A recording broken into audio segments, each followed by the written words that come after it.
Hello everyone, welcome to my channel Jangra Teaching and thanks for watching my all videos। तो बच्चों, आज इस video में हम आपको भारत की नदियों के बारे में बताएंगे। आज हम वो नदियाँ मैप में भरेंगे और जो नदियाँ हिमालय से निकलती हैं उनके बारे में आज इस वीडियो में डिस्कस करेंगे। बाकी जो प्रायद्वीप की जो नदियाँ हैं प्रायद्वीपीय भारत की, उनके बारे में हम नेक्स्ट वीडियो में भरेंगे। नेक्स्ट वीडियो में उनके बारे में पूरी जानकारी बताएंगे, क्योंकि अगर एक ही वीडियो में सारी नदियों के बारे में करें तो बहुत लंबा वीडियो हो जाएगा। इसलिए आज हम जो हिमालय से निकलती हैं जो नदियाँ, उनके बारे में बताएंगे। सो बच्चों, चलो स्टार्ट करते हैं। और नदियों के बारे में जानने से पहले हमें इन दो चीज़ों का पता होना चाहिए। एक तो होता है बच्चों ज्वार नदमुख और एक होता है डेल्टा। डेल्टा के बारे में तो बच्चे अक्सर जानते हैं, सुनते रहते हैं, जैसे ये ज्योग्राफी की बुक में भी आता है। और ये है ज्वार नदमुख है। तो नदियाँ, कुछ नदियाँ ऐसी हैं जो ज्वार नदमुख बनाती हैं और कुछ नदियाँ ऐसी हैं जो डेल्टा बनाती हैं। तो ज्वार नदमुख क्या होता है, सबसे पहला सवाल ये है। तो देखो बच्चों, सागर तट पर स्थित खारे पानी का वह क्षेत्र जहाँ नदियों का ताज़ा पानी समुद्र के खारे पानी के साथ मिलता है। यानी कि जो नदी बह के आएगी ऐसे, और ये लगा लो कि सागर है इस साइड यहाँ से, अब ये नदी यहाँ से बह के आएगी तो ये तो सागर का पानी तो खारा है, और ये नदी जो बह के आ रही है नदी का ताज़ा पानी है, तो ये पानी इसमें मिलेगा। उस क्षेत्र को कहते हैं ज्वार नदमुख। जैसे नर्मदा और ताप्ती नदी, ये मैप में भरेंगे तब आपको इनके बारे में बताएंगे कि कैसे ये ज्वार नदमुख बनाती हैं। अभी के लिए थोड़ा इतना ही। आगे देखो एक बार, डेल्टा क्या होता है। तो डेल्टा बच्चों, नदी जहाँ महासागर से मिलती है उस जगह नदी द्वारा बहाकर लाई गई मिट्टी के कारण नदी की धारा कई धाराओं में बढ़ जाती है।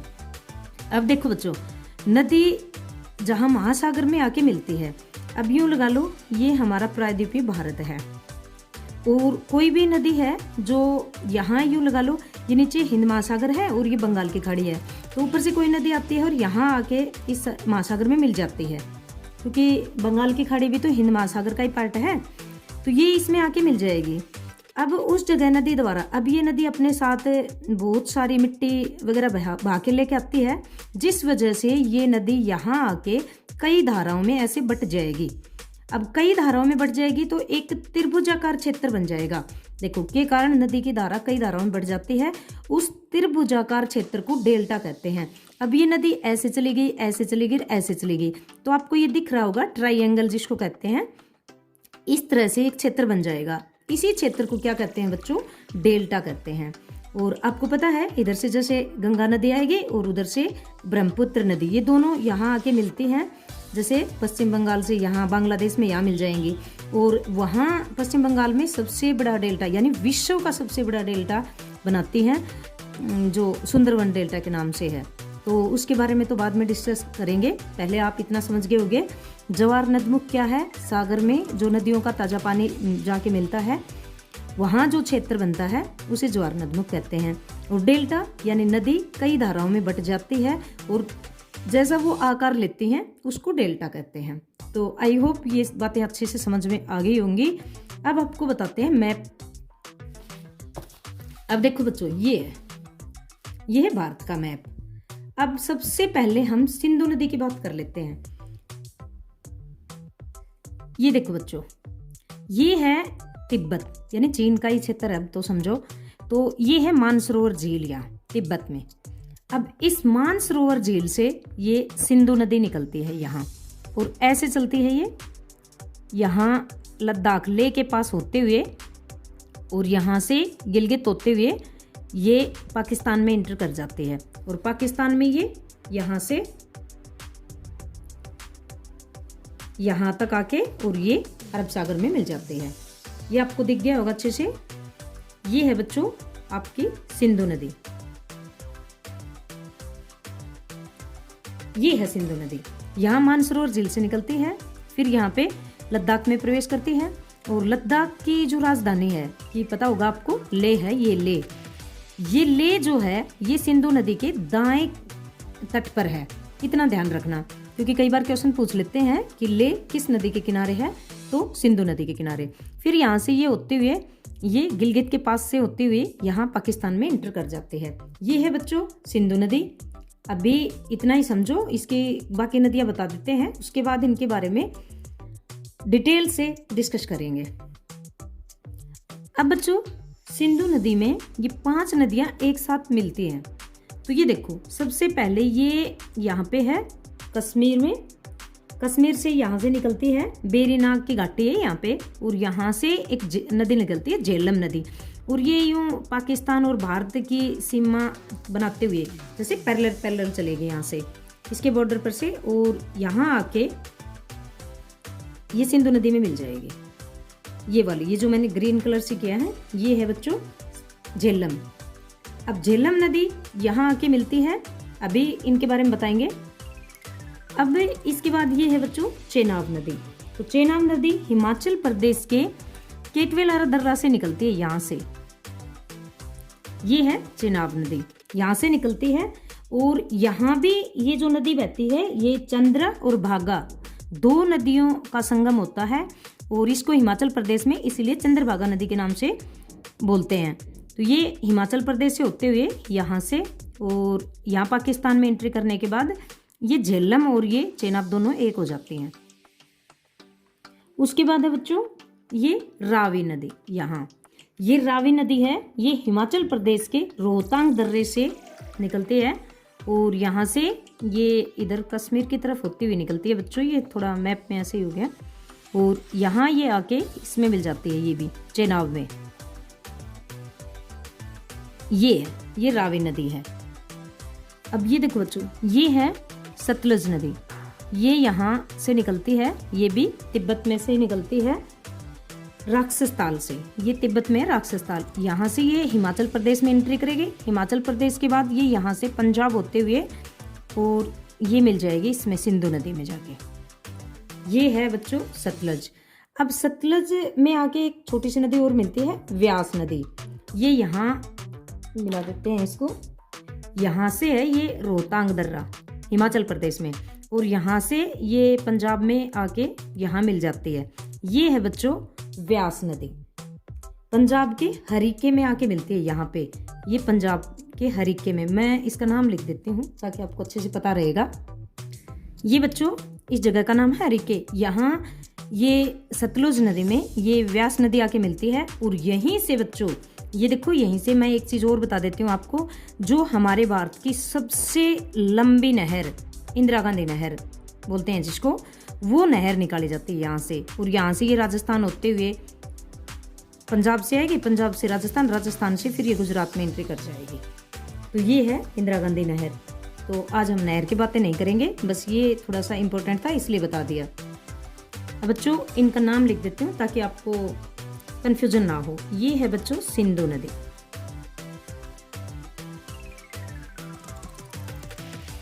और इसके बाद ये वाली है, ये है झेलम।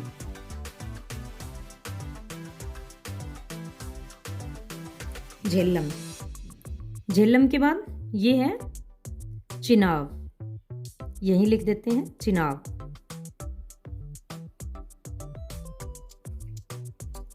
चिनाब के बाद ये है, ये जो मैंने ब्राउन ब्राउन कलर से बनाई है, ये है बच्चों रावी। और उसके बाद ये तो आप समझ ही गए थे, सतलज, सतलज है ये।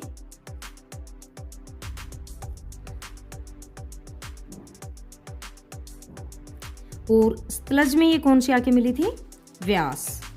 तो इसको यहाँ लिख देते हैं व्यास, ये आप समझ गए होंगे, ये है व्यास। अब ये तो होगी बच्चों सिंधु नदी, और ये जो इसकी जो सहायक नदियाँ लगा लो, ये इसमें सिंधु नदी में पांचों के पांचों आके मिलते हैं। तो यहाँ इसको बोलते हैं पंचनद, यानी पांचों नदियाँ आके मिलती हैं ना। ये पाकिस्तान में एक जगह है भावलपुर, या मिठानकोट, सुना होगा नाम आपने। इसके बाद हम गंगा के बारे में बात कर लेते हैं। जैसे ये है उत्तराखंड, और इसमें बच्चों गंगा नदी जो है, ये आप सभी जानते हैं भारत की सबसे लंबी नदी है, और इसकी जो लंबाई है ये लगभग 2525 किलोमीटर है। इसकी लंबाई तो 2525 किलोमीटर है, मैं यहाँ लिख भी देती हूँ 2525 किलोमीटर। लेकिन बच्चों ये पूरी भारत में नहीं है, इसकी कुछ लंबाई भारत में तो यूं लगा लो कि 2000 लगभग 71 किलोमीटर के करीब है, बाकी ये बांग्लादेश में चली जाएगी, तो बाकी इसकी बांग्लादेश में है लंबाई। तो ये जो है यहाँ देवप्रयाग, इस जगह का नाम है बच्चों देवप्रयाग।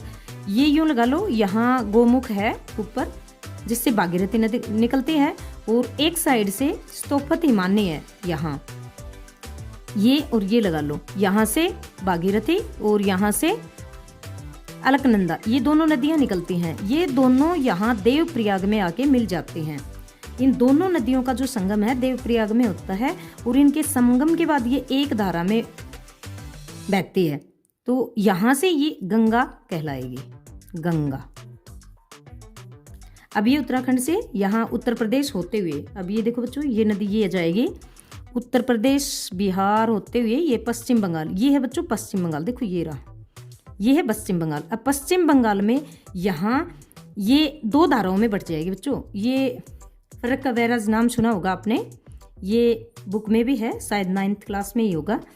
तो ये एक धारा तो यहाँ बांग्लादेश में चली जाएगी इसकी, और एक धारा है ये नीचे आएगी जिसको हुगली के नाम से जाना जाता है, ये नाम भी आपने सुना होगा। और ये जो है ये उधर से जो ब्रह्मपुत्र नदी आएगी उसमें मिल जाएगी यहाँ के, तो ये भी लिख देते हैं। ये है बच्चों हुगली।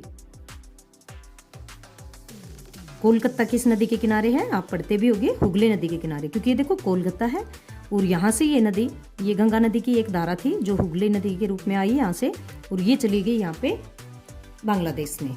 ये है गंगा नदी। अब इनकी सहायक नदियाँ क्या है क्या नहीं है वो बाद में देखेंगे, पहले इतना ही कर लेते हैं। अब बच्चों ब्रह्मपुत्र, ये देखो यहाँ से ये भी मानसरोवर तिब्बत से ही निकलती है, यहाँ से ये चाइना से इधर से ये नामचा बरुआ है, आपको पता ही होगा, अरुणाचल प्रदेश में, और यहाँ से ये यू टर्न करती है, यहाँ से ये इंडिया में प्रवेश कर जाती है अरुणाचल प्रदेश। अरुणाचल प्रदेश से होते हुए ये असम में आएगी, असम से फिर सीधी बांग्लादेश, बांग्लादेश में आके ये गंगा की जो एक धारा आई थी इसमें मिल जाएगी। अब बच्चों ये जो है यहाँ चीन में इसको किस नाम से जानते हैं, सांगपो, इसको सांगपो बोलते हैं। अच्छा, इसके बाद ये आई यहाँ पे अरुणाचल प्रदेश में, देखो यहाँ अरुणाचल प्रदेश में बच्चों इसको कहते हैं दिहांग, मैं यहाँ लिख देती हूँ दिहांग। अरुणाचल प्रदेश में इसको दिहांग के नाम से बुलाते हैं। और यहाँ फिर देखो अरुणाचल प्रदेश के बाद ये असम में एंट्री कर गई। असम में बच्चों इसका ये नाम है ब्रह्मपुत्र, असम में इसको ब्रह्मपुत्र कहते हैं। इसके बाद ये बांग्लादेश में आ गई, तो बांग्लादेश में जैसे इसने एंट्री किया, ये अकेली धारा थी, यहाँ इसको जमुना कहते हैं। देखो एक ही नदी के अलग अलग नाम, जमुना, और फिर ये दोनों मिल जाते हैं यहाँ। अब ये गंगा नदी की जो एक धारा है, ये एक तो हुगली आ गई, आपको बताया था, और एक जो धारा यहाँ इसमें जाके मिलेगी, इसको बच्चों कहते हैं पद्मा। ये ध्यान रखना, ये गंगा को कहते हैं बांग्लादेश में जाने के बाद। और इधर से ब्रह्मपुत्र नदी आई है, इसको जमुना कहते हैं। अब दोनों एक हो गई, एक होने के बाद ये यहाँ आके बंगाल की खाड़ी में मिलेगी, तो एक होने के बाद इन दोनों का मिलन संगम हो गया, तो इसको कहते हैं मेघना, मेघना।